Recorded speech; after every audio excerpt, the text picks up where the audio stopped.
Hello everyone and welcome back to Heroes of Might and Magic 3. Horde of the Abyss, we're here in the Forged in Fire campaign in the penultimate mission. It's, New Order. Part of me wants to say New World Order, but it is New Order. There's some Chaos Hydras here, that wouldn't be too hard. Let's see how fighting Murdoch the Mercenary goes, eh? Apparently quite poorly. Because, I mean, I would just be like... Forgetfulness. Ah, he's got immunity forgetfulness. Well, you know what? That makes sense. Otherwise it would be literally that simple. You know. Wouldn't be that simple. Wouldn't be that easy, would it? Well, that's okay. We can hop into the boat. And we can do some more gathering of the resources. Scouring the sea for all the many things and stuff. Clearing out... Gathering the things, because we could basically do this in a turn. There's a prison there. That I might want to get done sooner rather than later. Also to check out that seer's hut. Can I land there? No, but the crater and the barrels, they fire me. Oh dear. Maybe I can land here though. Next to those dragonflies. There's a garrison. That could be interesting. Who knows what's in it? We don't have a tavern, so we can't tell, but... Alright, well, let's grab the gold. 1500 gold's not terrible. Try a magic incantation. Oh, we actually just know summon boat. All that work to get summon boat, and there it is. So, hey. We should probably kill the gunslingers here. More gold. We do want to free this prison, because that's an extra character for us to play with. So... Not too bad. To start combat, let's just pounce and charge the enemy. Imagine being part of Kastore's gang, being all smug and be like, haha, this land is ours. And then like, oh, giant gold-clad crimson coatls descend from on high. Like, that'd be a bad day. But, you know, we're the good guys. So... I wonder what happens with Frederick too, actually, because, like, He probably feels some measure of regret about helping Kastore once he realises how bad things get, but maybe he can't face up to it. We'll see how that goes. I was also thinking, like, if the plan for the halflings is to go back to Earfall, I guess what we're doing here is we're just going to kick Burton off his throne. Kastore off the Burton throne, and then go home. So, maybe we'll leave Sam in charge or something. Horde of Automata should be fine. Let's not blow up. Good old Automata. I suppose that's the main issue, is blowing up. Because we don't one-shot them.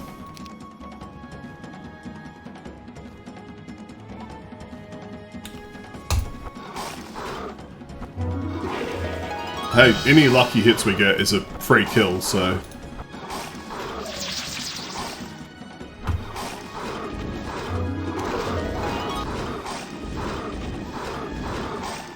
It's time to run.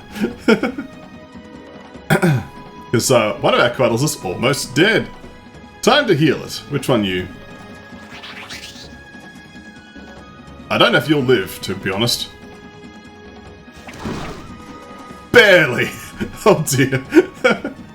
Well, let's run away bravely. Bye! And slow them, shall we? I guess we can leave one of you there in invulnerability state. That worked, actually. But yeah. That blows those two up. Okay, we're fine. We're fine. Nothing to worry about. Alright. Please don't mind the plane above. Okay. There's a lighthouse there. A light blue border gate. We need to see the Keymaster for that one. Not much else to explore in this direction, so let's turn around, go back to town. There's a Seal of Sunset. Could be useful. So we can already get catacombs. What's the plan? Can we afford this? I think we can. So this is day 3, day 4, day 5. Day 6 and day 7? That seems reasonable. Let's build this town out, shall we? Get some sandworms. We had got a foothold on Larimar. Larimar. What's happening is I'm thinking of that Ace Attorney character, Larimar. Very similarly, it's just triggering the same part in my brain. Let's try again. We had got a foothold in Larimar, but it was hardly a good spot to stay for long. This small, poor town would not make for a good base camp, and the locals were outright frightened of us. Of course, it could be silly to get angry at them for that. The draconian laws penned by Kastore and the punishments promised by the usurper were to blame for it. The penalty codex counted for nearly half of the weighty tome, Leges Terrae Novae, published by the Burton printing house just a month ago. To think that not a year had passed since we had faced adversity side by side with these men and laboured for our common future. And now our roads have parted and we will diverge further and further with each passing day. Ample proof of that was my encounter with a local boy, too young to remember our struggles against the pirates or Zog. The kid sprang out from behind the bushes of a loud shriek, probably meant to be a battle cry. I almost laughed. It sounded way too hilarious in his birdish voice. Not at all embarrassed by failing to make the desired impression on me, the boy pointed at the stick of his imagination that he had made into a gun. Die, you treacherous midget! Midget! Bang, bang, bang! I'm Murdoch, the best marksman in the Ravaged Roving. I could hit enemies' hearts square from a mile away. Fear me! I used to laugh and play along with the children as they posed as ogres, goblins, and other monsters in their games. But this was different. The child's attitude and antics struck me unpleasantly. I gave in to outrage, snatched the stick from the little bully's hands and snapped it over my knee and threw it into the bushes, and gave him a good slap up his head. The boy was no chicken. He didn't burst into tears, but rather spat at me and run away, looking back and shouting, "Yeah, you'll regret this too. Murdoch's close by and he knows you're here. You'll see. He'll shoot you like all the prairie dogs you are, and we'll stop being afraid and everything be as it was before." It's a bit of a shame that things have turned out the way they have. What's this like? Probably death. Yeah, it's death. Let's have a look at the death.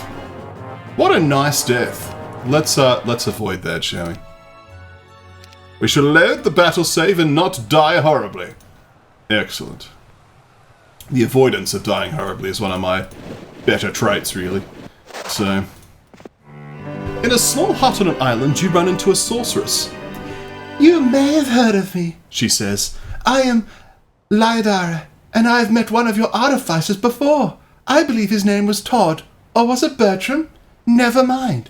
I've been studying angels for many years now, but I'm yet to find any hard proof of my hypothesis as to their nature. Worse still, the angels themselves are in no mood to communicate with me. I heard many decades ago someone imprisoned a few angels here in the mountains and placed griffins to guard their cells. If you could free them, perhaps they'd agree to help me with my research. Bring me 10 angels, and I will teach you the town portal in exchange of the scroll of this spell. I'm sure you'll find good use for such a powerful spell now, and more so in the future." Very true. Of course, Ladra the Seer, better known as Rex the Seer. It's funny continuity error, isn't it? Because the Seer's names are just randomized by the game. They're not defined by the map editor or anything. So, alright. Let's grab this jetsam. Oh, nothing of value is found. Well, that's sad. Moving on. Let's grab Henrietta back to town. I mean, do we need to go back to town? Probably not. We're going to build this mage guild, though.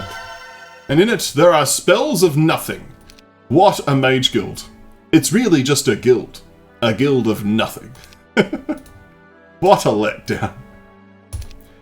I'm not sure I agree with them being like, "Oh, this is a terrible town, no one likes this place." It's like, well, it's got enough to function. Maybe we can build a mage guild level 2 and have more nothing. That'll be exciting. Funny thing, it probably still works for restoring a mana, but yeah, you're not learning any spells. It's a mage guild with no magic. you could write a song about that one, couldn't you? Alright, let's drink up and free the derrick from these hags.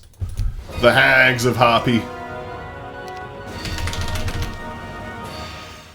Shoot him in the face. As they should be. Alright. Unsurprisingly, the battle goes well.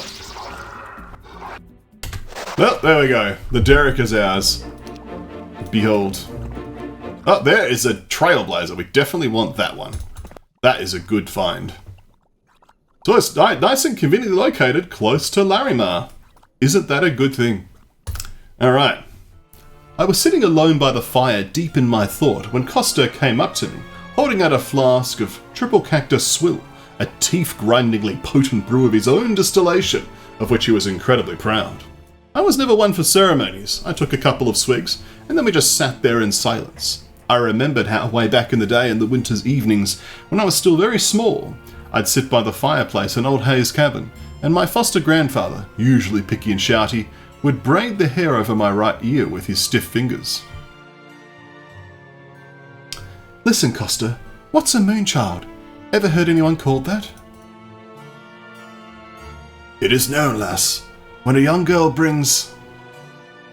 The old carter suddenly shuddered, as if he remembered something very important and almost shouted, No, don't know about no child, don't know her, never seen, never heard, damn me knows where the horn once dragged their bugs out of. The old man dropped the flask, jumped up and walked away, slapping his heels on the sand. I sat staring into the flames. A thin figure emerged from the darkness. Wynonna stood on the other side of the bonfire. That's wrong, it should be an N. Her head raised to the sky. We have a song. You don't know our language, but I'll try to translate it for you. Call her Moonchild, dancing in the shallows of a river. Lonely Moonchild, dreaming in the shadow of a willow. Talking to the trees of the cobweb strange, sleeping on the steps of the fountain. Waving silver wand to the night bird's song, waiting for the sun on the mountain. That's beautiful, but why was he so scared? Couldn't have been because of an elven song. There must be something else. I wish I knew the answer, but I don't want any more poor old men to die or run away in terror. Gods, I never begged you for the secrets of my past. I like the present just fine.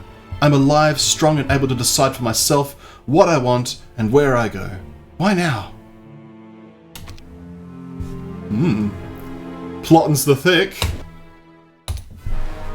Now it's the genie's turn to be devoured by flying creatures of death. Off they go. The water elementals are defeated and we have the axe that destroyed this boat. Excellent. That'll help our attack skill. Let's get some more flotsam and jetsam and barrels of fun. There's the lighthouse we can dock at. We might as well. I don't know if it's much worth grabbing, but we'll do it for fun. Behold the serpent flies. We shall engage them. In fact, we shall regret engaging them. I have to spend mana now resurrecting these creatures from the dead. Ah, look at this effort that I have to exert. Behold. The lighthouse is now ours. I don't know if it's relevant, considering that's all the water that seems to be on the map, but maybe it will be. We shall see. I mean, we have an admiral's hat. You know, doesn't seem bad. Let's grab the skeleton with both hands and see about saying hello to the sea dogs. We do need to free that prisoner after all. Henrietta has a glorious victory, but we can do better than that. We could become invulnerable to their attacks and strike them in the face without cuffing. Alright.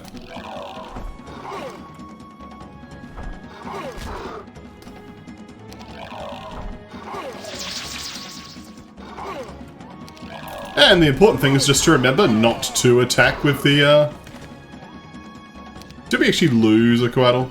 I don't think so. We just to make sure not to attack with this guy, you know. Punch him with your knife. There we go. Give him the stab. The ancient language passed down by all men to other men by stabbing each other. There we go. And a glorious victory, and now the Trailblazer is ours. Oh, that's a halfling hut. I might like to visit that and gain the halflings and add them to our inventory. Ah, yes. The inventory. Be added to it, halflings. I shall make room. There is a garrison there that probably contains enemies. Okay. Over here, please. But there is a ranch. We want to send them to the ranch.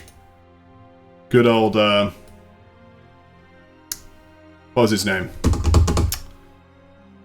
Dr. Phil will be proud. Alright, let's start the combat. Let's have everyone wait, as they should. And then we'll shoot things in the face with grenades and bullets. I believe that's what we call sling stones. Alright. Just want to make sure we keep attacking the enemy in a way that is pleasing and effective.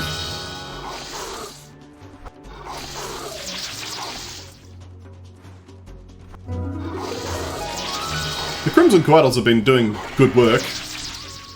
Where's the last enemy? There. Took me a moment. Alright, cleared him out. Dude, can we end turn on the campfire? Well, the campfire, yes, but there's Weede. Weede. What a sentence. What a name. Okay, let's us... Unfortunately, if we do dig next turn, it might make it difficult to get the armadillos. Oh, we should be fine, actually. Next turn, day 6, and day 7, we claim the ranch. Yeah, it's fine. Alright. Let us build the Serpentarium. Excellent. We have the thing. Behold, it's fluffy. End turn. Alright, we shall now claim the Sea Dogs. We shall use the power of making them forget how guns are guns and have to rely on swords. Apparently they don't forget swords. But I suppose as we learnt last battle, you know, the language of stab is a universal language that all people understand and know. So... okay. I mean, it seems to be going well.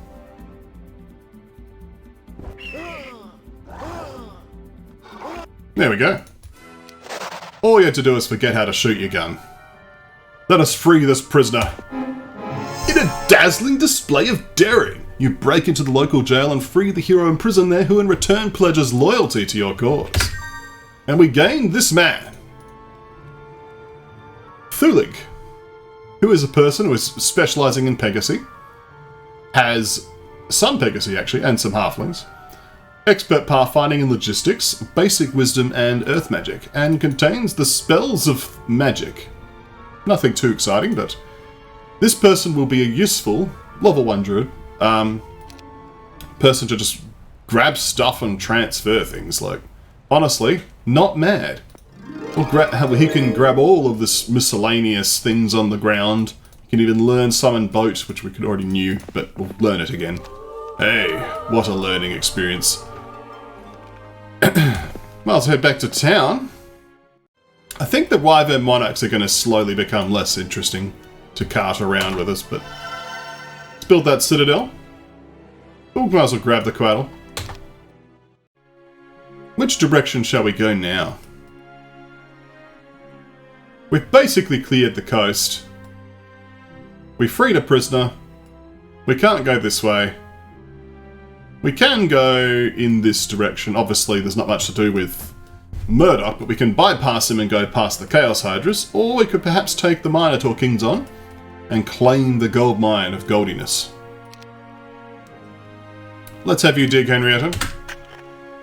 The tomb is fresh, and even the shovel someone dug it with hasn't been stolen yet. You take up the latter, cover your nose with a handkerchief, and manage to extract something valuable from the ground.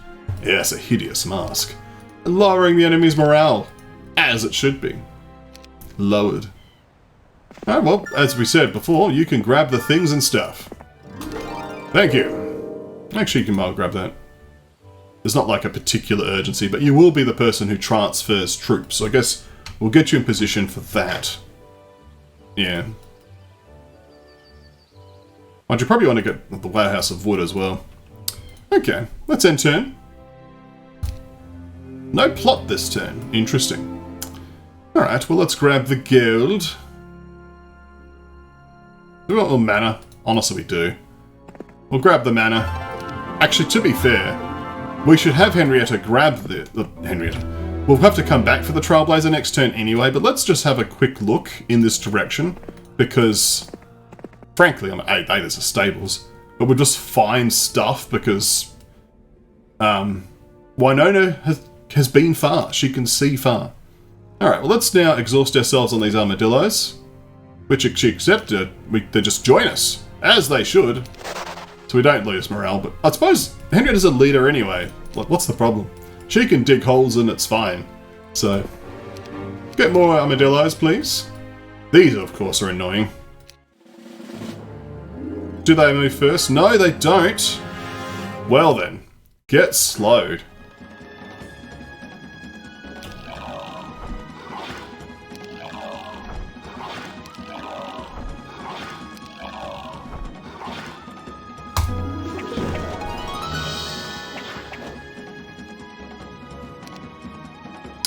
Well, I think that went rather well.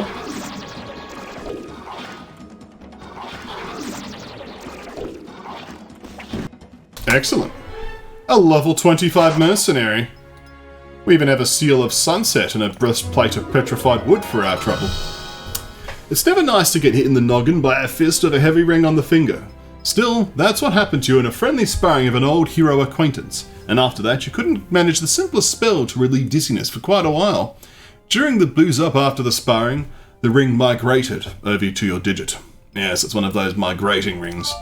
It went home for the winter. Okay. A gang of rogues is sifting through the possessions of dead warriors. Scaring off the scavengers, you notice the rogues had overlooked a strange breastplate. A breastplate made of wood. Probably not very strong, but it does improve our power by a +1. Okay, we can leave the wood. Can we? Can we afford a castle? We probably can. Look at that. We're all castled up. Our rook and king have exchanged positions. Let's head over to the Trailblazer, shall we? Let's grab the warehouse of wood. Grab these two things, and we'll pop over here. So next turn we can go up there, upgrade these, and transfer some troops over. Not quite sure what upgrade next. I mean, obviously, it would be nice to upgrade everything eventually, but it will mean the Coatls need to come home anyway to get upgraded. As much as, to be honest, I prefer the appearance of the regular Coatl. It's a lot more pretty, I think, the rainbow serpent look. This is still a nice look too in its own way, don't get me wrong. Either way, I think that will do for this video. Thank you for watching. When we come back next time, more Heroes of Might and Magic 3.